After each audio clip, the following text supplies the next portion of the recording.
जगज्जालपालं चलत्कण्ठमालं शरच्चन्द्रभालं महादैत्यकालं नभोनीलकायं दुरावारमायं सुबद्धासहायं भजेऽहं सदाम्बुदिवासं गलद्पुष्पहासं जगत्निवासं शतादित्यभासं गदाचक्रशस्त्रं लसत्पीतवस्त्रं हसच्चारुवक्त्रं भजेऽहं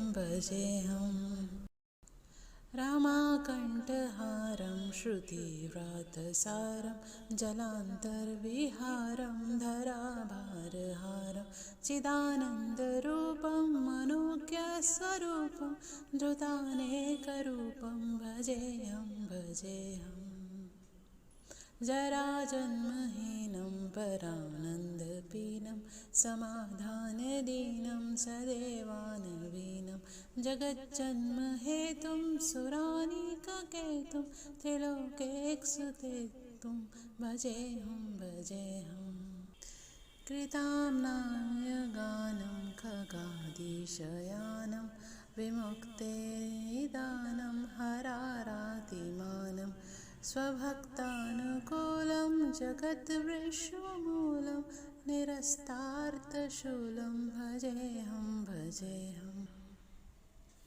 समस्तामरेशं द्विरेफाभकेशं जगद्दिम्बलेशं हुदाकाशदेशं सदा दिव्यदेहं विमुक्तखिलेहं सुवैकुण्ठगेहं भजेऽहं सुरालिबलिष्ठं त्रिलोके वरिष्ठं गरुणामगृष्ठं स्वरूपैकनिष्ठं सदा युद्धधीरं महावीरवीरं महाम्बुधीरं भजेऽहं रमावामभागं तलानग्रनागं कृतादिन्नयागं गतारागरागं मुनीन्द्रैर्सुगीतं सुरेहासं प्रीतं गुणोधैर्यतीतं भजेऽहं जगज्जालपालं चलत्कण्ठमालं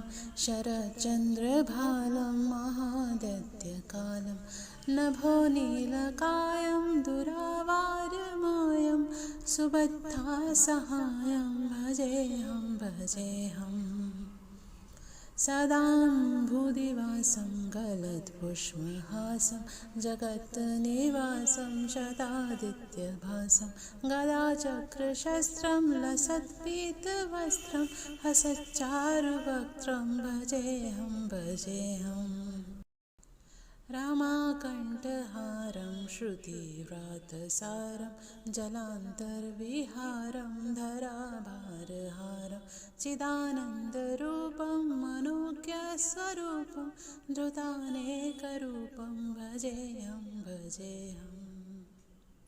जराजन्महीनं परानन्दपीनं समाधानदीनं सदेवानवीनं जगज्जन्महेतुं सुरानीककेतुं त्रिलोकेक्षुतेतुं भजेऽहं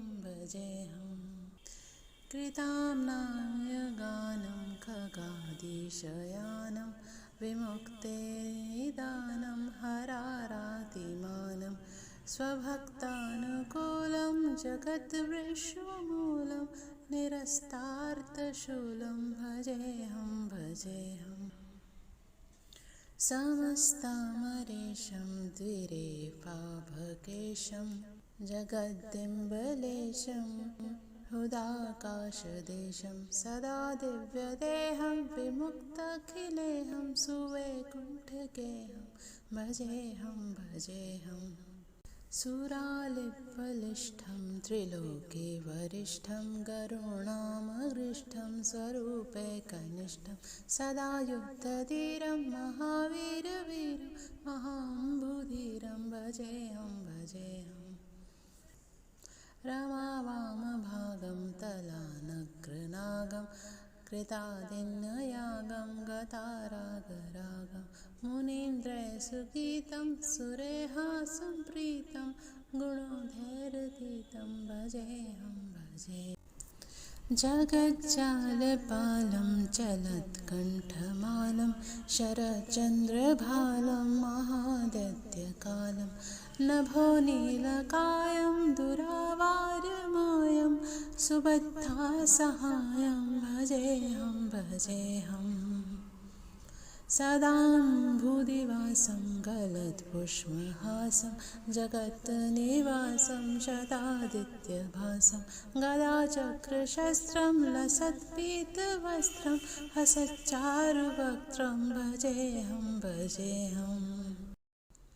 रमाकण्ठहारं श्रुतिव्रातसारं जलान्तर्विहारं धराभारहारं चिदानन्दरूपं मनोज्ञस्वरूपं धृतानेकरूपं भजेऽहं भजेऽहम्। जराजन्महीनं परानन्दपीनं समाधानदीनं सदेवानवीनं जगज्जन्महेतुं सुरानीककेतुं त्रिलोकेक्षुतेतुं भजेऽहं भजेऽहम्। कृताम्नायगानं खगादिशयानं विमुक्तेदानं हरारातिमानं स्वभक्तानुकूलं जगद्विश्वमूलं निरस्तार्थशूलं भजेऽहं भजेऽहम्। समस्तामरेशं द्विरेफाभकेशं जगद्दिम्बलेशं हृदाकाशदेशं सदा दिव्यदेहं विमुक्तखिलेहं सुवैकुण्ठगेहं भजेऽहं भजेऽहम्। सुरालिबलिष्ठं त्रिलोके वरिष्ठं गरुणामगृष्ठं स्वरूपैकनिष्ठं सदा युद्धधीरं महावीरवीरं महाम्बुधीरं भजेऽहं भजेऽहम्। रमावामभागं तलानग्रनागं कृतादिन्नयागं गतारागरागं मुनीन्द्रैस्सुगीतं सुरेहासं प्रीतं गुणोधैर्यतीतं भजेऽहं भजे। जगज्जालपालं चलत्कण्ठमालं शरच्चन्द्रभालं महादैत्यकालं नभोनीलकायं दुरावारमायं सुबद्धासहायं भजेऽहं भजेऽहम्। सदाम्बुदिवासं गलत्पुष्पहासं जगत्निवासं शतादित्यभासं गदाचक्रशस्त्रं लसत्पीतवस्त्रं हसच्चारुवक्त्रं भजेऽहं भजेऽहम्। रमाकण्ठहारं श्रुतिव्रातसारं जलान्तर्विहारं धराभारहारं चिदानन्दरूपं मनोज्ञस्वरूपं धृतानेकरूपं भजेऽहं भजेऽहम्। जराजन्महीनं परानन्दपीनं समाधानदीनं सदेवानवीनं जगज्जन्महेतुं सुरानीककेतुं त्रिलोकेक्षुतेतुं भजेऽहं भजेऽहम्। कृताम्नायगानं खगादिशयानं विमुक्तेदानं हरारातिमानं स्वभक्तानुकूलं जगद्विश्वमूलं निरस्तार्थशूलं भजेऽहं भजेऽहम्। समस्तामरेशं द्विरेफाभकेशं जगद्दिम्बलेशं हृदाकाशदेशं सदा दिव्यदेहं विमुक्तखिलेहं सुवैकुण्ठगेहं भजेऽहं भजेऽहम्। सुरालिबलिष्ठं त्रिलोके वरिष्ठं गरुणामगृष्ठं स्वरूपैकनिष्ठं सदा युद्धधीरं महावीरवीरं महाम्बुधीरं भजेऽहं भजेऽहम्। रमावामभागं तलानग्रनागं कृतादिन्नयागं गतारागरागं मुनीन्द्रैर्सुगीतं सुरेहासं प्रीतं गुणोधैरतीतं भजेऽहं भजे। जगज्जालपालं चलत्कण्ठमालं शरच्चन्द्रभालं महादैत्यकालं नभोनीलकायं दुरावारमायं सुबद्धासहायं भजेऽहं भजेऽहम्। सदाम्बुदिवासं गलत्पुष्पहासं जगत्निवासं शतादित्यभासं गदाचक्रशस्त्रं लसत्पीतवस्त्रं हसच्चारुवक्त्रं भजेऽहं भजेऽहम्। रामाकण्ठहारं श्रुतिव्रातसारं जलान्तर्विहारं धराभारहारं चिदानन्दरूपं मनोज्ञस्वरूपं धृतानेकरूपं भजेऽहं भजेऽहम्। जराजन्महीनं परानन्दपीनं समाधानदीनं सदेवानवीनं जगज्जन्महेतुं सुरानीककेतुं त्रिलोकेक्षुतेतुं भजेऽहं भजेऽहम्। कृताम्नाय गानं खगादिशयानं विमुक्तेदानं हरारातिमानं स्वभक्तानुकूलं जगद्विश्वमूलं निरस्तार्थशूलं भजेऽहं भजेऽहम्। समस्तामरेशं द्विरेफाभकेशं जगद्दिम्बलेशं हुदाकाशदेशं सदा दिव्यदेहं विमुक्ताखिलेहं सुवैकुण्ठगेहं भजेऽहं भजेऽहम्। सुरालिबलिष्ठं त्रिलोके वरिष्ठं गरुणामगृष्ठं स्वरूपैकनिष्ठं सदा युद्धधीरं महावीरवीरं महाम्बुधीरं भजेऽहं भजेऽहम्। रमावामभागं तलानग्रनागं कृतादिन्नयागं गतारागरागं मुनीन्द्रैर्सुगीतं सुरेहासं प्रीतं गुणोधैरतीतं भजेऽहं भजे। जगज्जालपालं चलत्कण्ठमालं शरच्चन्द्रभालं महादैत्यकालं नभोनीलकायं दुरावारमायं सुबद्धासहायं भजेऽहं भजेऽहम्।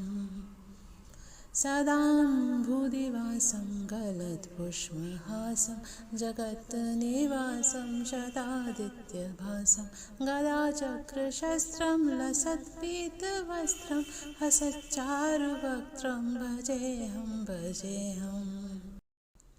रामाकण्ठहारं श्रुतिव्रातसारं जलान्तर्विहारं धराभारहारं चिदानन्दरूपं मनोज्ञस्वरूपं धृतानेकरूपं भजेऽहं भजेऽहम्।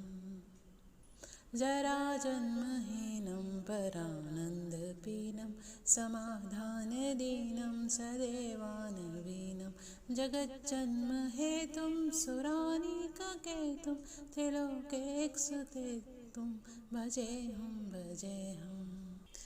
कृताम्नाय गानं खगादिशयानं विमुक्तेदानं हरारातिमानं स्वभक्तानुकूलं जगद्विश्वमूलं निरस्तार्थशूलं भजेऽहं भजेऽहम्। समस्तामरेशं द्विरेफाभकेशं जगद्दिम्बलेशं हुदाकाशदेशं सदा दिव्यदेहं विमुक्ताखिलेहं सुवैकुण्ठगेहं भजेऽहं भजेऽहम्। सुरालिबलिष्ठं त्रिलोके वरिष्ठं गरुणामगृष्ठं स्वरूपैकनिष्ठं सदा युद्धधीरं महावीरवीरं महाम्बुधीरं भजेऽहं भजेऽहम्।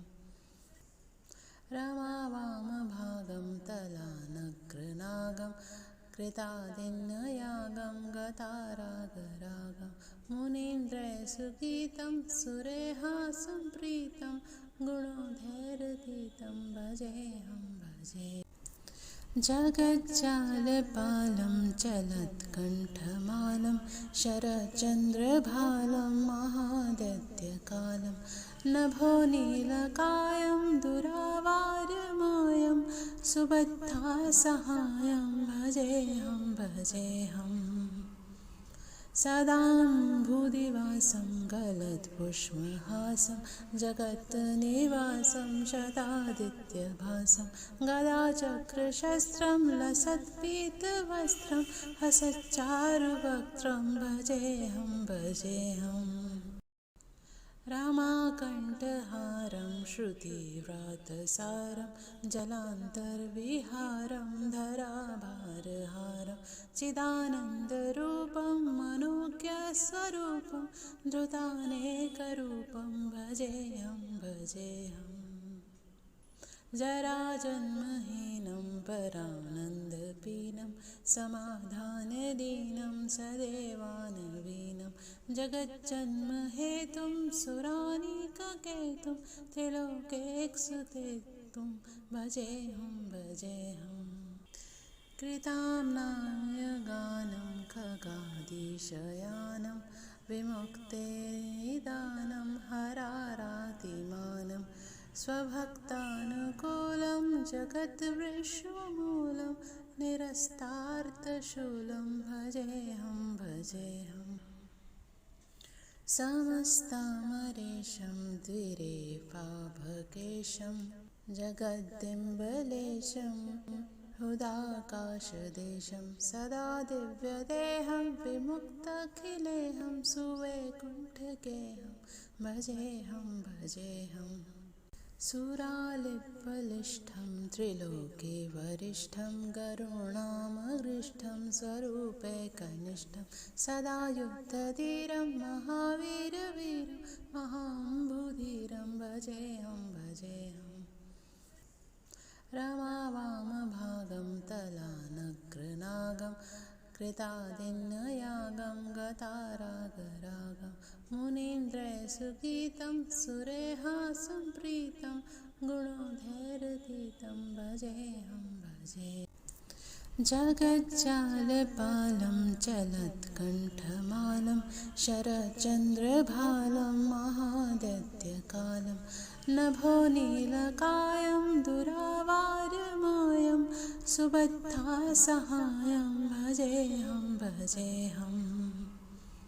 सदाम्बुदिवासं गलत्पुष्पहासं जगन्निवासं शतादित्यभासं गदाचक्रशस्त्रं लसत्पीतवस्त्रं हसच्चारुवक्त्रं भजेऽहं भजेऽहम्। रमाकण्ठहारं श्रुतिव्रातसारं जलान्तर्विहारं धराभारहारं चिदानन्दरूपं मनोज्ञस्वरूपं धृतानेकरूपं भजेऽहं भजेऽहम्। जराजन्महीनं परानन्दपीनं समाधानदीनं सदेवानवीनं जगज्जन्महेतुं सुरानीककेतुं त्रिलोकेक्षुतेतुं भजेऽहं भजेऽहम्। कृताम्नायगानं खगादिशयानं विमुक्तेदानं हरारातिमानं स्वभक्तानुकूलं जगद्विश्वमूलं निरस्तार्थशूलं भजेऽहं भजेऽहम्। समस्तामरेशं द्विरेफाभकेशं जगद्दिम्बलेशं हृदाकाशदेशं सदा दिव्यदेहं विमुक्ताखिलेहं सुवैकुण्ठगेहं भजेऽहं भजेऽहम्। सुरालिबलिष्ठं त्रिलोके वरिष्ठं गरुणामरिष्ठं स्वरूपैकनिष्ठं सदा युद्धधीरं महावीरवीरं महाम्बुधीरं भजेऽहं भजेऽहम्। रमावामभागं तलानग्रनागं कृतादिन्नयागं गतारागरागं मुनीन्द्रैर्सुगीतं सुरेहासं प्रीतं गुणोधैर्यतीतं भजेऽहं भजे। जगज्जालपालं चलत्कण्ठमालं शरच्चन्द्रभालं महादैत्यकालं नभोनीलकायं दुरावारमायं सुबद्धासहायं भजेऽहं भजेऽहम्। सदाम्बुदिवासं गलत्पुष्पहासं जगत्निवासं शतादित्यभासं गदाचक्रशस्त्रं लसत्पीतवस्त्रं हसच्चारुवक्त्रं भजेऽहं भजेऽहम्। रमाकण्ठहारं श्रुतिव्रातसारं जलान्तर्विहारं धराभारहारं चिदानन्दरूपं मनोज्ञस्वरूपं धृतानेकरूपं भजेऽहं भजेऽहम्। जराजन्महीनं परानन्दपीनं समाधानदीनं सदेवानवीनं जगज्जन्महेतुं सुरानीककेतुं त्रिलोकेक्षुतेतुं भजेऽहं भजेऽहम्। कृताम्नायगानं खगादिशयानं विमुक्तेदानं हरारातिमानं स्वभक्तानुकूलं जगद्विश्वमूलं निरस्तार्थशूलं भजेऽहं भजेऽहम्। समस्तामरेशं द्विरेफाभकेशं जगद्दिम्बलेशं हुदाकाशदेशं सदा दिव्यदेहं विमुक्तखिलेहं सुवैकुण्ठगेहं भजेऽहं भजेऽहम्। सुरालिबलिष्ठं त्रिलोके वरिष्ठं गरुणामगृष्ठं स्वरूपैकनिष्ठं सदा युद्धधीरं महावीरवीरं महाम्बुधीरं भजेऽहं भजेऽहम्। रमावामभागं तलानग्रनागं कृतादिन्नयागं गतारागरागं मुनीन्द्रैर्सुगीतं सुरेहासं प्रीतं गुणोधैर्यतीतं भजेऽहं भजेऽहम्।